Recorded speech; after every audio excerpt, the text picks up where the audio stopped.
I think we lost the chair.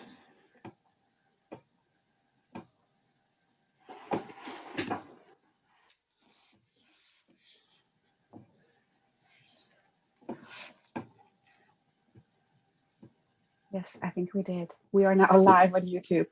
Let's wait a minute to get started.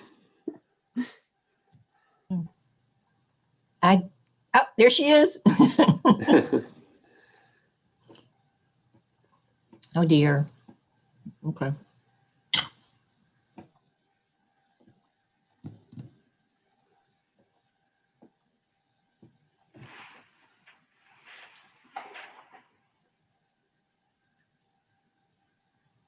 Madam Chair, this is Nicole. It looks like we have a quorum and we are live on YouTube.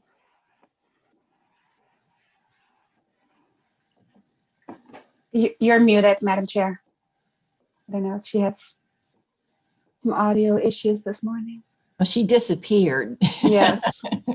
She must be behind her screen, you know, online screen. Right. Okay, here I am. I'm going from computer to telephone. Good morning, everybody. We were called to order our Richmond Regional Transportation Planning Organization Executive Meeting on Thursday, April the 1st. It is 8:32, and we welcome all of you to our meeting. And there's no need to read our statement regarding virtual meetings because it was included in your meeting packet. So now we will have our roll call and our certification of quorum, please.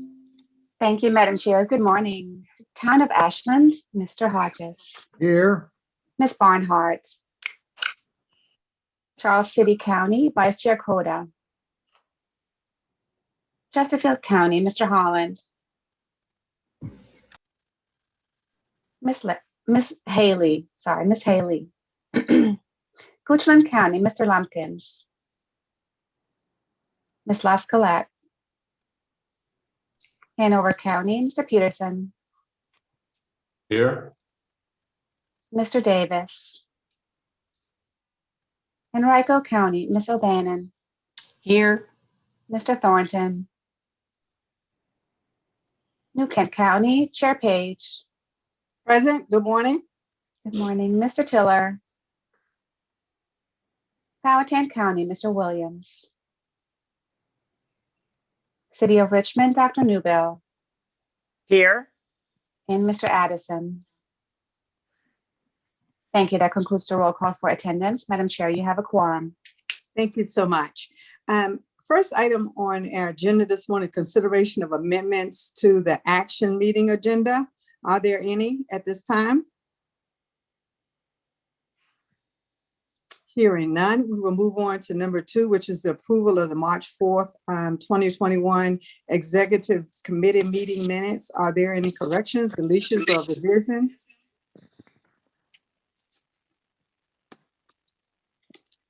Hearing none, the chair will entertain a motion.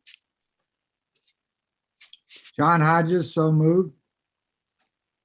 Pat O'Bannon, second. Thank you. We will have a, you want to do a roll call or just an aye? Let's do a roll call, please.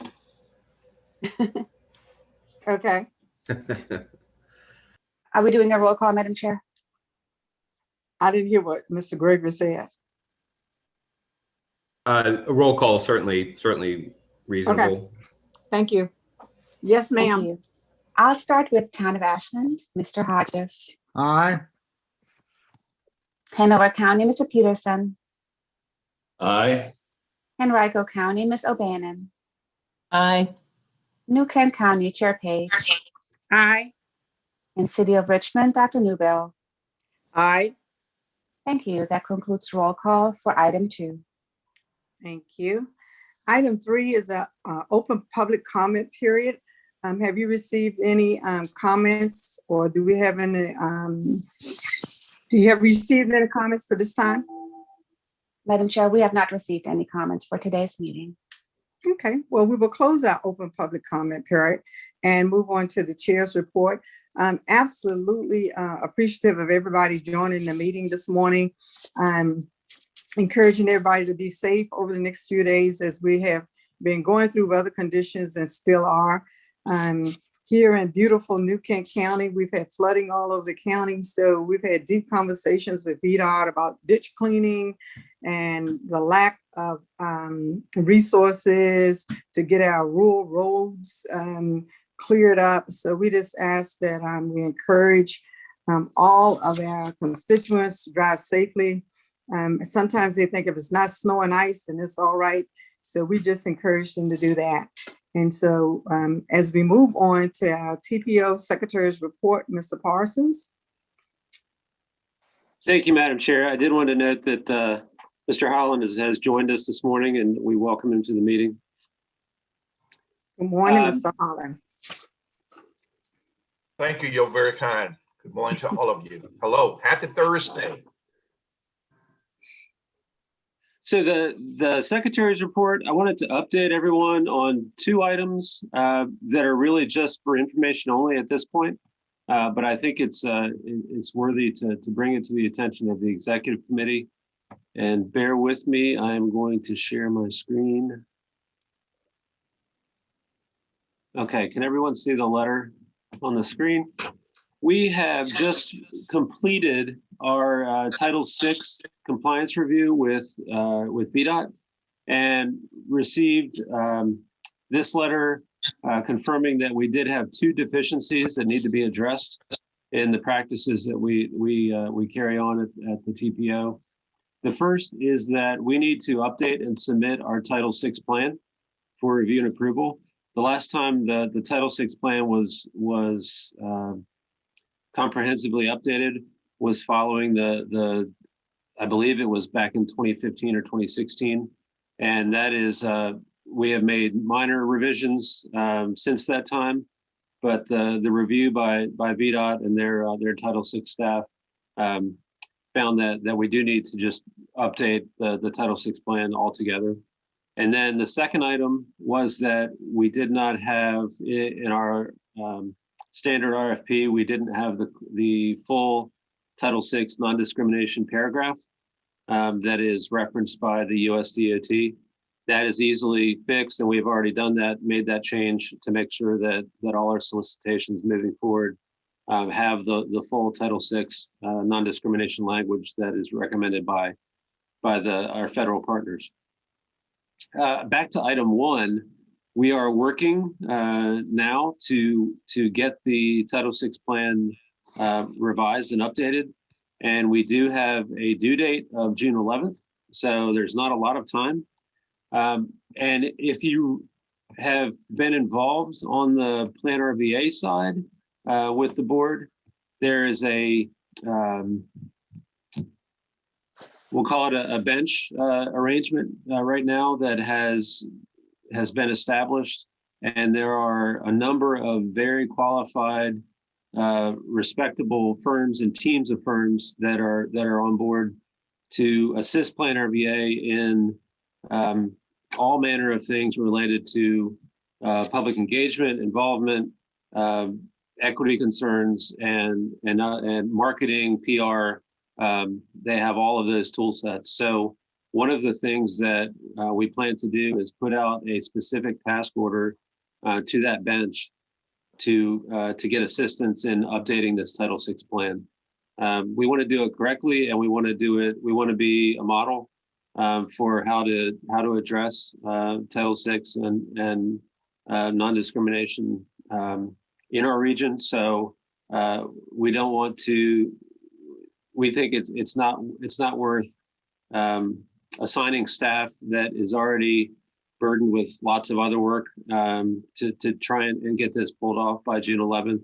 And we really think having a professional that can do this with a lot of focus and energy makes a lot of sense right now. And we want to utilize the bench that we've established. So I'd be happy to entertain any questions or comments on this. This is brand new information for all of you. So, but I would certainly envision us coming back to the executive committee, even the full board, as a firm is, as the solicitation is developed, as a firm is selected, and and the work is underway to get that Title VI plan updated.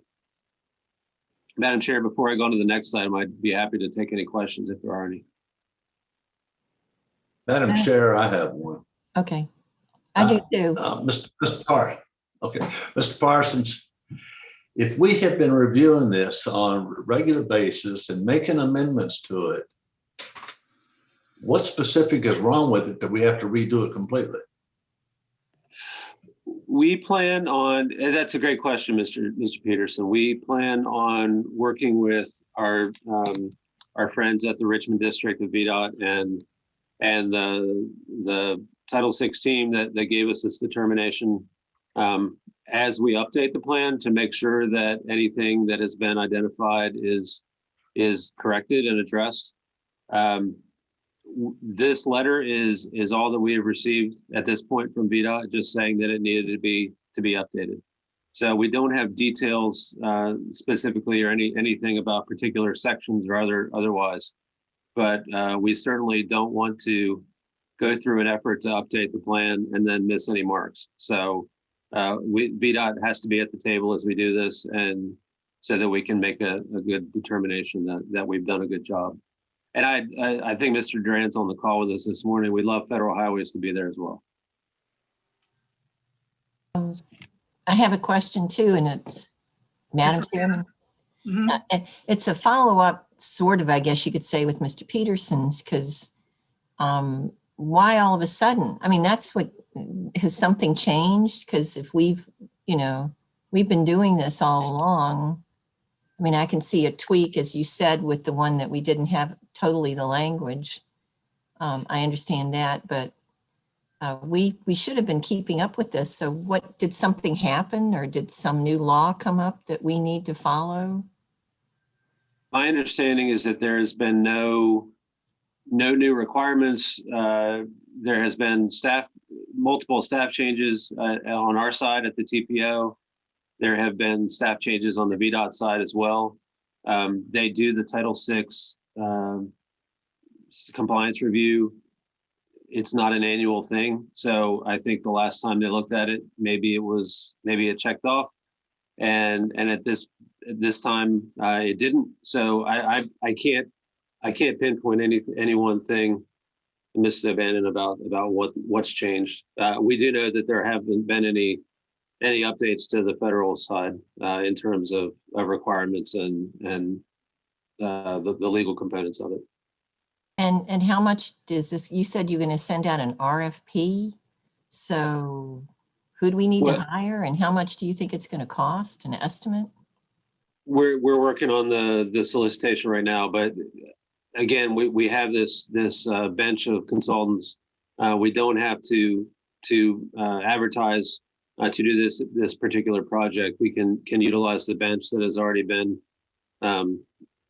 vetted, and everyone that's on that bench is qualified to do the work.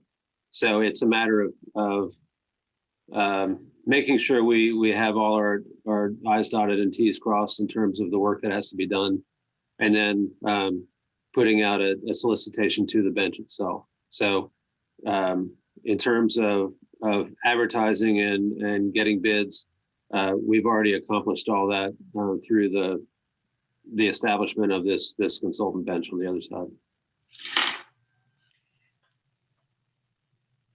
Are there any other questions or comments?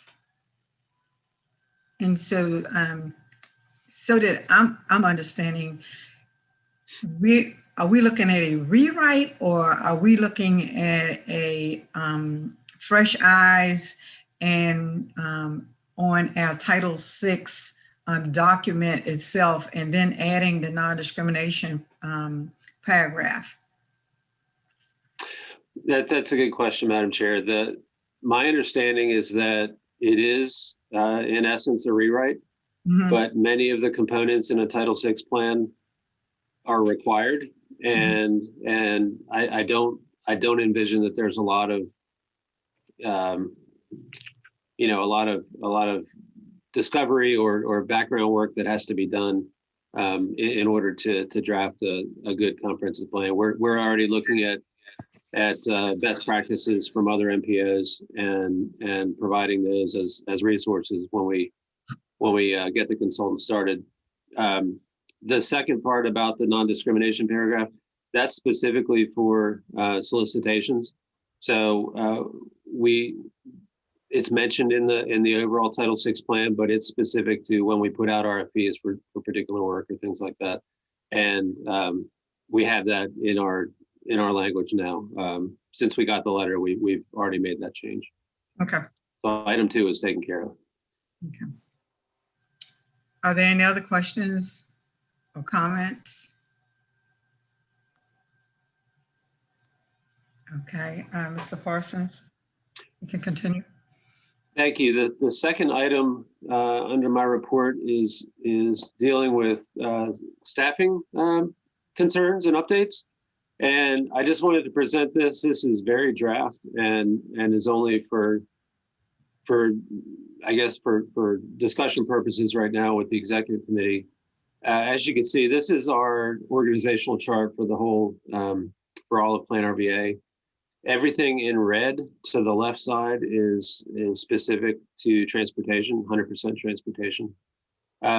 We have a plan in place and have since before COVID to staff up in particular areas so that we can better serve the needs of the region and do the work that we'd like to do. And the highlighted, the 3 white boxes in particular are what I wanted to bring to your attention. We envision moving Nicole into a planner position full time over the next few months, and that is something that she has a degree in planning from VCU. She wants to be a planner, so we're doing everything we can to move her in that direction and help her achieve her goals. In that regard, when that change takes place, we will need to backfill and look for a program coordinator that could help to pick up some of those responsibilities that Nicole has right now, both with all of our committees and boards and subcommittees, as well as CBTA. So that's something we're looking at. The second item, let me see if I can highlight these. Second item is a principal planner in our analysis and modeling section. We have a lot of great staff that is new to the field and excited about the work that we do. We do have a need for one more senior level project manager that can help Barb Jaycox and Sue Labarial in the work that they're doing and managing projects. We are wrapping up our long range plan, but we have a lot of great projects on the horizon coming this year, including some scenario planning work that we've been looking at for a few years. So we feel like this one additional senior level project manager makes a lot of sense and would also be an asset to the CBTA as well as the work that we're doing at the TPO. And then the third section here is specific related to the last item I raised. We have had a need for a long time for someone that can look comprehensively across our agency at public engagement, outreach, equity, and environmental justice. And we'd like to create an outreach coordinator position that could be our point person on all of those things. This would eventually be the person responsible for our Title VI plan, as well as community engagement and making sure that people know what RRTPO is and educating, putting together educational programs for the community to talk about transportation on a regional scale. So that's just a quick burst of information for you. Obviously, this is not going to happen in a vacuum. So as we move towards making these staffing updates, that's something that will certainly come back to you as well as the Plan RVA board, and we'll have lots of opportunities for further discussion. The budget is situated to absorb these increases in staffing, and we were able to do this last year, and we just held off because of everything that was going on and trying to make those changes. But as we move back towards, I hesitate to call it normalcy, but as we move back towards something that more resembles the past, we'd like to take a look at these again and make sure that we're situated for success in the future. Okay, Mr. Parsons will entertain any questions.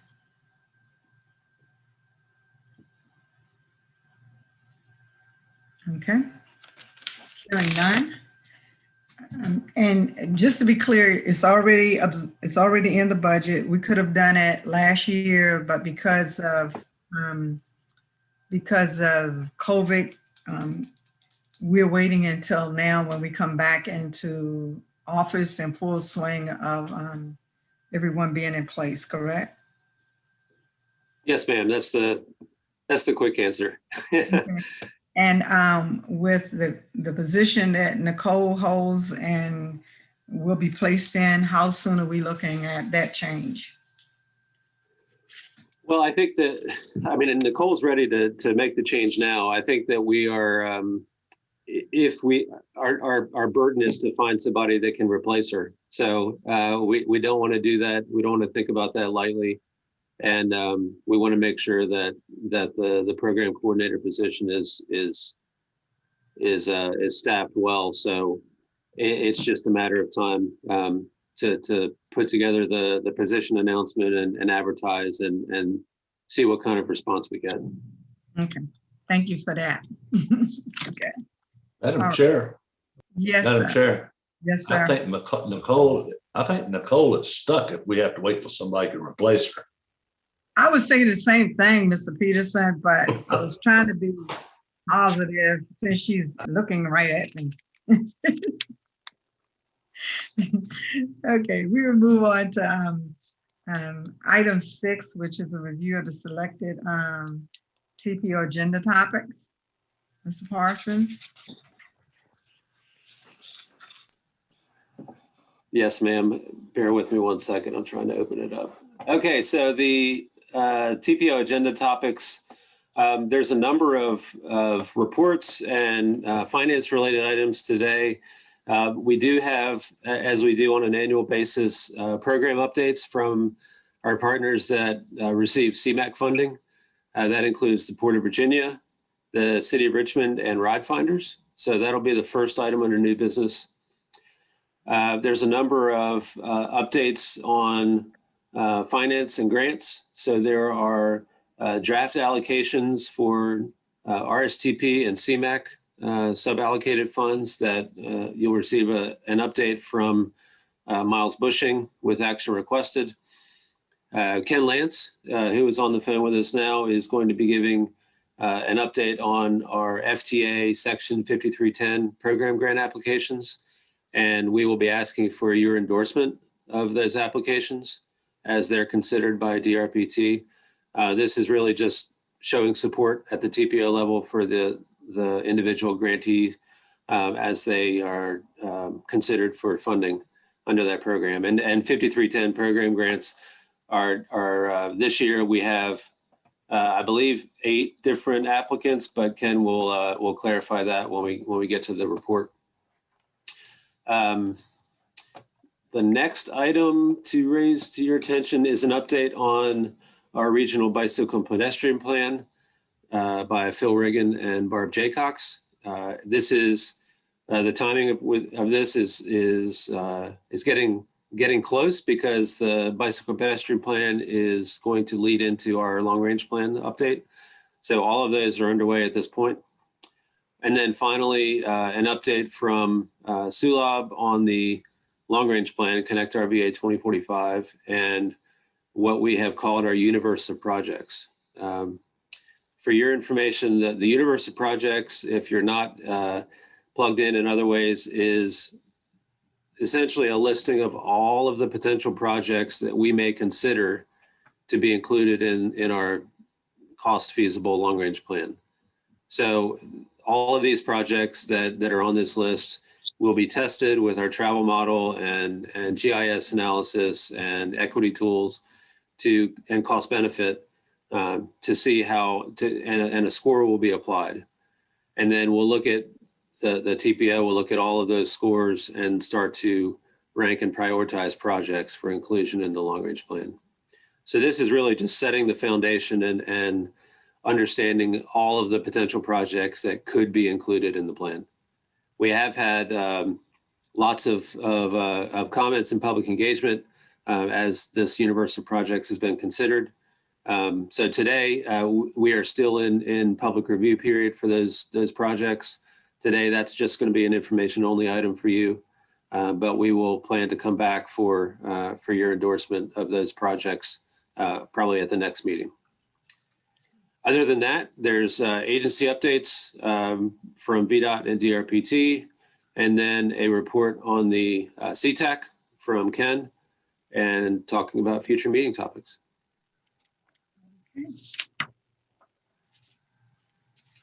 Any questions, any concerns? And so we move on to item 7, which is other business. And under that is comments from any of the members that are on now. Do any of you have any comments? All right, our next meeting will be on May the 6th of 2021. And if there are no more comments and no objection, all minds are clear, we will move for adjournment, and we'll see all of you back at 9:30 a.m. Thank you. Thank See you. shortly. Thank you.